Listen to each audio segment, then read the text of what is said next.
First of all, I think the Iranians have enough material for a nuclear device if they want to experiment. The distance to a bomb is a bit longer because then you need the detonators and you need to build the nuclear warhead, which is not that simple. And apparently, as far as we know, the Iranians are not there yet. The Iranians are inching ever closer to having enough fissile material for a bomb. That would be, of course, a transformative moment. And all that we have seen must be weighed and analyzed against this background. I think that Khamenei does not want a nuclear bomb for the time being because he's afraid of the regional repercussions. So there will be a nuclear race in the Middle East. Now, the way to pass a strategic decision in Iran is to do it by a fatwa. That is, you pass a religious ruling, which then gives the political decision greater weight. However, a fatwa is not eternal. Fatwa can be changed any day based on the circumstances. The threshold is, of course, a surge from around 60%, which they now enrich.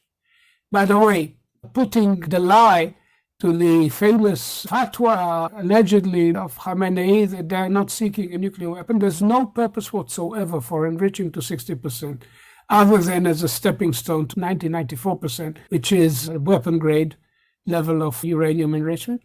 As long as the Supreme Leader believes that going for a nuclear weapon entails the potential for an Israeli or American strike, I don't think he will for now.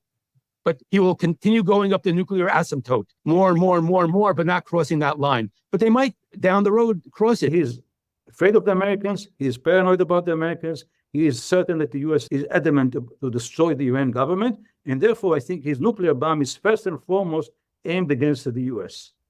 In their mind, what should happen is for Israel to crumble internally, living under the constant threat of annihilation by a nuclear-capable Iran. Khamenei said something very important. He said, look at Gaddafi, the idiot. He had the nuclear option. He believed the Americans that if he would give up his nuclear option, he would be safe. Look where he ended. Crawling in a sewage pipe.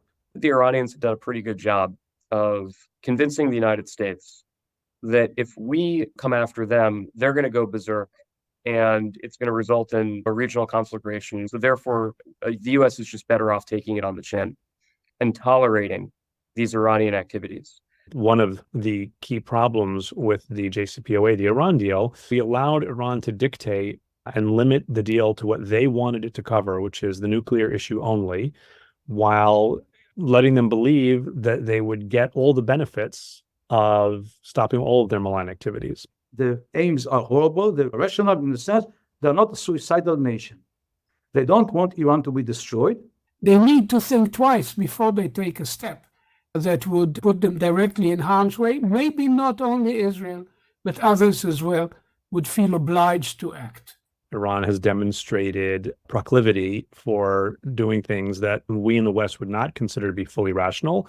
It is rational from their perspective. It's a different type of rationality because they're willing to assume more risk. But former President Rafsanjani said many years ago that rationally, one bomb can finish Israel.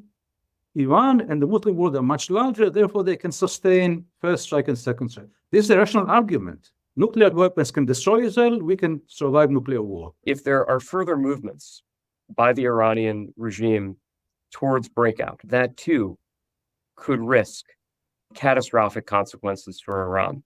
So we got to figure out how can we, on the one hand, be less deterred by the Iranians, and how can we be more effective at deterring Iran? I think it's pretty easy for people living outside Israel to say, look, it's likely that if Iran were to have the bomb, they would be rational and not use it. I don't know that people in the region, in particular Israel, have the comfort level to be able to do that.